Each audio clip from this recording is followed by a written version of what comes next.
Hello students, in this video we will discuss and prove Gauss theorem. First of all, we will discuss its definition, and after that we will do its proof. So what is the definition according to this theorem? Total electric flux through any closed surface is always equal to 1 by epsilon naught time of the charge enclosed by the surface.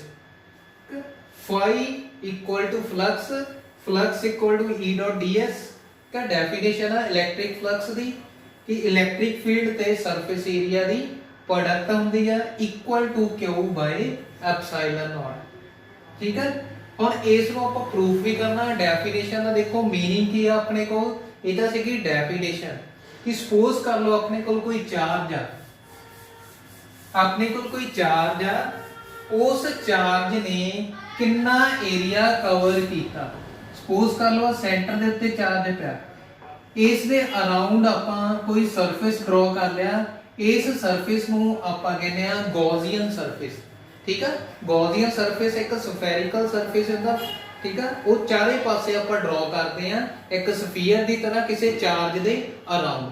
ਹੁਣ ਇਸ charge ਕਰਕੇ ਜੋ electric field lines ਹੈ ਕਿਸੇ ਵੀ area ਨੂੰ ਪਰ unit area ਨੂੰ cross ਕਰਦੀਆਂ ਉਹਨਾਂ ਨੂੰ ਫਲਕਸ ਕਹਿੰਦੇ ਆ। ਸਪੋਜ਼ ਕਰ ਲਓ ਤੁਸੀਂ ਆਹ ਵਾਲਾ ਏਰੀਆ ਚੂਜ਼ ਕਰ ਲੈਣਾ, ਇਸ ਏਰੀਆ ਦੇ ਵਿੱਚੋਂ ਕਿੰਨੀਆਂ ਇਲੈਕਟ੍ਰਿਕ ਫੀਲਡ ਲਾਈਨਸ ਬਾਹਰ ਆਉਂਦੀਆਂ ਪਈਆਂ। ਠੀਕ ਹੈ, ਉਸ ਨੂੰ ਆਪਾਂ ਇਲੈਕਟ੍ਰਿਕ ਫਲਕਸ ਦਾ ਨਾਮ ਦਿੰਦੇ ਹਾਂ। ਠੀਕ ਹੈ, ਮਤਲਬ ਇਸ ਸਾਰੇ ਏਰੀਆ ਦੇ ਵਿੱਚੋਂ ਟੋਟਲ ਕਿੰਨੀ ਇਲੈਕਟ੍ਰਿਕ ਫੀਲਡ ਲਾਈਨਸ ਬਾਹਰ ਆਉਂਦੀਆਂ ਫਲਕਸ ਆ। ਠੀਕ ਹੈ, ਉਹ ਫਲਕਸ ਹਮੇਸ਼ਾ ਇਕੁਅਲ ਹੋਗੀ Q ਬਾਈ ਐਪਸਾਈਲਨ ਨॉट ਦੇ। ਹੁਣ ਆਪਾਂ ਇਸ ਨੂੰ ਪ੍ਰੂਫ ਕਰਨਾ, ਦੇਖੋ ਆ ਸੈਂਟਰ ਦੇ ਉੱਤੇ ਚਾਰਜ ਆ Q, ਉਸ ਤੋਂ ਬਾਅਦ ਆਪਾਂ ਆ ਡਰਾ ਕੀਤਾ ਗੌਸੀਅਨ ਸਰਫੇਸ। ਗੌਸੀਅਨ ਸਰਫੇਸ ਕੀ ਹੁੰਦਾ ਵਾ, ਚਾਰਜ ਦੇ ਰਾਉਂਡ ਇੱਕ ਸਰਫੇਸ ਹੁੰਦਾ ਜਿਹਦੀ ਹੈਲਪ ਦੇ ਨਾਲ ਜਾਂ ਜਿਸ ਦੇ ਉੱਤੇ ਇਲੈਕਟ੍ਰਿਕ ਫੀਲਡ ਦੀ ਵੈਲਿਊ ਸੇਮ ਹੁੰਦੀ ਹੈ ਹਰੇਕ ਪੁਆਇੰਟ ਦੇ ਉੱਤੇ, ਤੇ ਆਪਾਂ ਇਲੈਕਟ੍ਰਿਕ ਫੀਲਡ ਫਾਈਂਡ ਕਰ ਸਕਦੇ ਹਾਂ। ਹੁਣ ਦੇਖੋ ਸਪੋਜ਼ ਕਰ ਲਓ ਆਪਣੇ ਕੋਲ ਆ ਪੁਆਇੰਟ P ਚੂਜ਼ ਕਰ ਲਿਆ ਆਪਾਂ। ਠੀਕ ਹੈ, ਪੁਆਇੰਟ P ਚੂਜ਼ ਕਰ ਲਿਆ, ਇਸ ਪੁਆਇੰਟ ਦੇ ਉੱਤੇ ਆਪਾਂ ਇੱਕ ਸਮਾਲ ਸਰਫੇਸ ਕੰਸੀਡਰ ਕਰ ਲਿਆ, ਉਹ ਸਰਫੇਸ ਕੀ ਹੈ ds। ਠੀਕ ਹੈ, ਇਸ ਸਫੀਅਰ ਦੇ ਉੱਤੇ ਆਪਾਂ ਇੱਕ ਸਮਾਲ ਸਰਫੇਸ ਕੰਸੀਡਰ ਕਰ ਲਿਆ, ਉਹ ਕੀ ਹੈ ਆਪਣੇ ਕੋਲ ds ਹੋ ਗਿਆ। ਤੇ ਇਲੈਕਟ੍ਰਿਕ ਫੀਲਡ ਜਿਹੜਾ ਵਾ hमेशा ਆਊਟਵਰਡ ਹੁੰਦਾ, ਕਿਸੇ ਵੀ ਚਾਰਜ ਕਰਕੇ ਪੋਜ਼ਿਟਿਵ ਚਾਰਜ ਕੰਸੀਡਰ ਕੀਤਾ ਉਹਦੇ ਕਰਕੇ ਜਿਹੜੀ ਡਾਇਰੈਕਸ਼ਨ ਆ ਹਮੇਸ਼ਾ ਕੀ ਹੋਊਗੀ ਆਊਟਵਰਡ। ਇਸ ਤਰ੍ਹਾਂ ਇਲੈਕਟ੍ਰਿਕ ਫੀਲਡ ਦੀ ਡਾਇਰੈਕਸ਼ਨ ਆ ਗਈ ਇਹ, ਤੇ ਉਸ ਤੋਂ ਬਾਅਦ ਇਸ ਇਲੈਕਟ੍ਰਿਕ ਫੀਲਡ ਦਾ ਆਪਾਂ ਯੂਨਿਟ ਵੈਕਟਰ ਵੀ ਡਰਾ ਕਰ ਲੈਂਦੇ ਆ, ਉਹ ਯੂਨਿਟ ਵੈਕਟਰ ਕਿੰਨਾ r ਕੈਪ। ਠੀਕ ਹੈ, ਇਸੇ ਤਰ੍ਹਾਂ ਇਸ ਸਰਫੇਸ ਏਰੀਆ ਜਿਹੜਾ ਆਪਾਂ ਸਮਾਲ ਸਰਫੇਸ ਕੰਸੀਡਰ ਕੀਤਾ ਉਹਦਾ ਵੀ ਆਪਾਂ ਇੱਕ ਵੈਕਟਰ ਡਰਾ ਕਰ ਲੈਂਦੇ ਆ, ਜਿਹਨੂੰ ਆਪਾਂ ਏਰੀਆ ਵੈਕਟਰ ਦਾ ਨਾਮ ਦੇ ਦਿੰਦੇ ਆ। ਉਹ ਏਰੀਆ ਵੈਕਟਰ ਦੇਖੋ ਕੀ ਹੁੰਦਾ, ਸਪੋਜ਼ ਕਰ ਲਓ ਆਪਣੇ ਕੋਲ ਕਿਸੇ ਏਰੀਆ ਦੇ ਉੱਤੇ ਸਮਾਲ ਏਰੀਆ ਕੰਸੀਡਰ ਕਰ ਲਿਆ, ਜਿੰਨਾ ਵੀ ਹੈ ਏਰੀਆ ਉਹਦੇ ਮੈਗਨੀਟਿਊਡ ਦੇ ਇਕੁਅਲ ਜੇ ਆਪਾਂ ਇਹਦੇ ਉੱਤੇ ਇੱਕ ਪਰਪੈਂਡੀਕੂਲਰ ਵੈਕਟਰ ਡਰਾ ਕਰਦੇ ਆ, ਇਸ ਨੂੰ ਆਪਾਂ ਨੇਮ ਦਿੰਦੇ ਆ ਏਰੀਆ ਵੈਕਟਰ ਦਾ। ਇਸੇ ਤਰ੍ਹਾਂ ਜਿੰਨਾ ਵੀ ਏਰੀਆ ਹੋਊਗਾ, ਠੀਕ ਆ, ਉਹਦੇ ਮੈਗਨੀਟਿਊਡ ਜਿੰਨਾ ਆਪਾਂ ਜਦੋਂ ਯੂਨਿਟ ਆਪਾਂ ਵੈਕਟਰ ਡਰਾ ਕਰਾਂਗੇ ਉਸ ਨੂੰ ਆਪਾਂ ਨਾਮ ਦੇਤਾ ds ਵੈਕਟਰ। ਠੀਕ ਆ, ਇਹ ds ਵੈਕਟਰ ਕੀ ਹੈ ਏਰੀਆ ਵੈਕਟਰ ਹੈ ਇਸ ਏਰੀਆ ਦਾ। ਠੀਕ ਆ, ਉਸ ਤੋਂ ਬਾਅਦ ਹੁਣ ਦੇਖੋ ਆਪਾਂ ਇਸ ਨੂੰ ਪ੍ਰੂਫ ਕਰਨਾ ਵਾ। ਸਾਰਿਆਂ ਨਾਲੋਂ ਪਹਿਲਾਂ ਆਪਾਂ ਨੂੰ ਪਤਾ ਹੋਣਾ ਚਾਹੀਦਾ ਇਲੈਕਟ੍ਰਿਕ ਫੀਲਡ ਕਿੰਨਾ ਵਾ। Electric field due to plus Q charge, ਆ ਜਿਹੜਾ ਆਪਣੇ ਕੋਲ ਚਾਰਜ ਇਹਦੇ ਕਰਕੇ ਇਸ P ਪੁਆਇੰਟ ਦੇ ਉੱਤੇ ਇਲੈਕਟ੍ਰਿਕ ਫੀਲਡ ਕਿੰਨਾ ਵਾ। ਠੀਕ ਆ, ਇਹ P ਪੁਆਇੰਟ ਦੀ ਗੱਲ ਕਰਦੇ ਆ। ਆਪਾਂ ਨੂੰ ਪਤਾ ਇਲੈਕਟ੍ਰਿਕ ਫੀਲਡ ਦੀ ਜਿਹੜੀ ਵੈਲਿਊ ਆ ਉਹ ਕਿੰਨੀ ਹੁੰਦੀ ਆ 1/4 pi epsilon naught Q by r square. ਠੀਕ ਆ, ਆ ਇਲੈਕਟ੍ਰਿਕ ਫੀਲਡ ਦੀ ਵੈਲਿਊ ਹੁੰਦੀ ਆ। ਉਸ ਤੋਂ ਬਾਅਦ ਆਪਣੇ ਕੋਲ ਆ ਜਾਂਦਾ ਵਾ ਇਹ ਯੂਨਿਟ ਵੈਕਟਰ। ਇਹਦਾ ਯੂਨਿਟ ਵੈਕਟਰ ਕਿੰਨਾ, ਆ ਦੇਖੋ ਆ ਡਿਸਟੈਂਸ ਕਿੰਨਾ r ਆ ਰੇਡੀਅਸ, ਇਹਦਾ ਯੂਨਿਟ ਵੈਕਟਰ ਕਿੰਨਾ ਵਾ r ਕੈਪ। ਇਕੁਏਸ਼ਨ 1। ਉਸ ਤੋਂ ਬਾਅਦ ਆਪਾਂ ਨੂੰ ਦੇਖੋ ਕੀ ਚਾਹੀਦਾ ਵਾ, ਉਸ ਤੋਂ ਬਾਅਦ ਆਪਾਂ ਨੂੰ ਚਾਹੀਦਾ ਵਾ E ਡਾਟ ds, ਕਿਉਂਕਿ ਆਪਾਂ E ਡਾਟ ds ਦਾ ਇੰਟੀਗਰਲ ਫਾਈਂਡ ਕਰਨਾ। ਇਲੈਕਟ੍ਰਿਕ ਫੀਲਡ ਪਤਾ ਲੱਗ ਗਿਆ E ਡਾਟ ds ਵੈਕਟਰ। ਜਦੋਂ ਵੀ ਆਪਾਂ ਡਾਟ ਪ੍ਰੋਡਕਟ ਹਟਾਉਂਦੇ ਆ ਆਪਣੇ ਕੋਲ ਆ ਜਾਂਦਾ ਵਾ cos θ। E ds cos theta E ਦੀ ਵੈਲਿਊ ਪੁੱਟ ਕਰ ਸਕਦੇ ਹੋ ਤੁਸੀਂ E ਦੀ ਜਿਹੜੀ ਵੈਲਿਊ ਆਪਣੇ ਕੋਲ ਕਿੰਨੀ ਆ ਜਾਊਗੀ E ਦੀ ਜਿਹੜੀ ਵੈਲਿਊ ਆਪਣੇ ਕੋਲ ਆ ਜਾਊਗੀ 1 by 4 pi epsilon naught Q by r square into r cap ds into cos theta. ਠੀਕ ਹੈ ਆ ਵਾਲਾ ਆਪਣੇ ਕੋਲ ਬਣ ਗਿਆ। ਉਸ ਤੋਂ ਬਾਅਦ ਆਪਾਂ ਕੀ ਕਰਨਾ ਵਾ ਆ ਦੇਖੋ r ਕੈਪ ਆ ਵਾਲਾ r ਕੈਪ ਇਹਦੀ ਡਾਇਰੈਕਸ਼ਨ ਤੇ ਆ ਵਾਲਾ ਜਿਹੜਾ ਵੈਕਟਰ ds ਆ ਇਹਨਾਂ ਦੋਵਾਂ ਦੀ ਡਾਇਰੈਕਸ਼ਨ ਕੀ ਆ ਸੇਮ ਆ। ਠੀਕ ਆ ਮਤਲਬ ਆਪਾਂ ਇਹਨਾਂ ਦੀ ਵੈਲਿਊ ਫਾਈਂਡ ਕਰਨ ਲੱਗੇ ਆ। ਦੇਖੋ ਯੂਨਿਟ ਵੈਕਟਰ ਦਾ ਮੈਗਨੀਟਿਊਡ ਜਿਹੜਾ ਹਮੇਸ਼ਾ 1 ਹੁੰਦਾ ਵਾ। ਠੀਕ ਆ ਯੂਨਿਟ ਵੈਕਟਰ ਦਾ ਮੈਗਨੀਟਿਊਡ ਕੀ ਹੁੰਦਾ ਆਲਵੇਜ਼ 1 ਦੇ ਇਕੁਅਲ ਹੁੰਦਾ ਵਾ। ਉਸ ਤੋਂ ਬਾਅਦ ਜੋ ਆ ds ਆ ds ਵੈਕਟਰ ਨੂੰ ਅਗਰ ਆਪਾਂ ਯੂਨਿਟ ਵੈਕਟਰ ਦੀ ਡੈਫੀਨੇਸ਼ਨ ਲਾਉਂਦੇ ਆ ਸਪੋਜ਼ ਕਰ ਲਓ ਇਸ ਏਰੀਆ ਵੈਕਟਰ ਦਾ ਜਿਹੜਾ ਯੂਨਿਟ ਵੈਕਟਰ ਉਹ n ਕੈਪ ਆ। ਠੀਕ ਆ n ਕੈਪ ਕੇ ਯੂਨਿਟ ਵੈਕਟਰ ਦੀ ਦੇਖੋ ਡੈਫੀਨੇਸ਼ਨ ਕੀ ਹੁੰਦੀ ਆ ਵੈਕਟਰ ਡਿਵਾਈਡ ਬਾਈ ਵੈਕਟਰ ਦਾ ਮੈਗਨੀਟਿਊਡ। ਠੀਕ ਹੈ ਇਹਦੀ ਡੈਫੀਨੇਸ਼ਨ ਹੈ ਯੂਨਿਟ ਵੈਕਟਰ ਦੀ ਕਿਸੇ ਯੂਨਿਟ ਵੈਕਟਰ ਦਾ ਕੀ ਹੁੰਦਾ ਜੇ ਵੈਕਟਰ ਨੂੰ ਵੈਕਟਰ ਦੇ ਮੈਗਨੀਟਿਊਡ ਨਾਲ ਡਿਵਾਈਡ ਕਰ ਦਈਏ ਆਪਣੇ ਕੋਲ ਕੀ ਆ ਜਾਂਦਾ ਵਾ ਯੂਨਿਟ ਵੈਕਟਰ।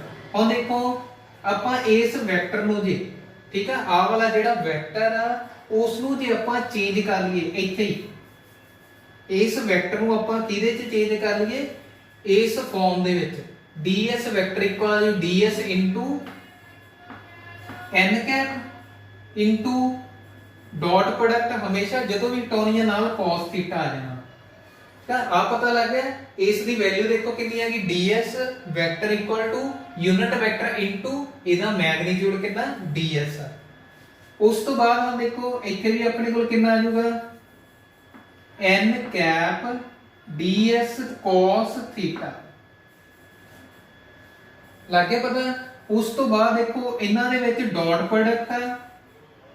ਠੀਕ ਹੈ ਡਾਟ ਪ੍ਰੋਡਕਟ ਜਦੋਂ ਵੀ ਹਟਾਉਂਗੇ ਆਪਣੇ ਕੋਲ ਇਹਦਾ ਮੈਗਨੀਟਿਊਡ ਹੁੰਦਾ ਇਹਦਾ ਵੀ ਮੈਗਨੀਟਿਊਡ ਯੂਨਿਟ ਵੈਕਟਰ ਦਾ ਮੈਗਨੀਟਿਊਡ ਹਮੇਸ਼ਾ 1 ਹੁੰਦਾ। ਠੀਕ ਹੈ ਡੈਫੀਨੇਸ਼ਨ ਆ ਡਾਟ ਪ੍ਰੋਡਕਟ ਦੀ ਜੇ a ਡਾਟ b ਕਰਦੇ ਆਪਾਂ a the magnitude b the magnitude cos theta ਆ ਜਾਂਦਾ ਆਪਣੇ ਕੋਲ।